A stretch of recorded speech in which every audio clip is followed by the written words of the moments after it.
আজকে আমি আপনাদের সামনে একটা জিনিস শেয়ার করি, না শেয়ার করে পারছি না। তো আমার হাতে একটা একদম শোপিস দেখতে পাচ্ছেন। তো জানি না আপনারা বুঝতে পারছেন কিনা, একটু বোঝার চেষ্টা করেন। এই শোপিসের মাধ্যমে এটি বোঝানো হচ্ছে যে একজন ব্যক্তি, ধরেন আমি বা আপনি, আমরা যদি উপরে উঠতে চাই তাহলে আমাদের কিন্তু সিঁড়ি ব্যবহার করতে হবে।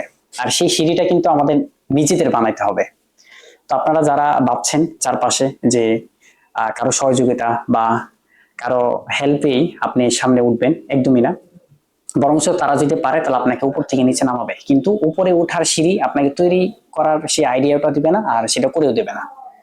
তো এই জিনিসটা দিয়ে আমি এটা বুঝতে পেরেছি যে আমাদের নিজেদের সিঁড়ি কিন্তু আমাদের নিজেদের তৈরি করতে হবে। দেখেন আপনারা জিনিসটা দেখতে পাচ্ছেন কিনা স্পষ্ট ভাবে, দেখার চেষ্টা করেন। তো এটাই বলবো যে এখনো সময় আছে, আপনাদের নিজেদের সিঁড়ি নিজেরা তৈরি করার জন্য এখনো চেষ্টা করেন, ইনশাল্লাহ তৈরি করতে পারবেন।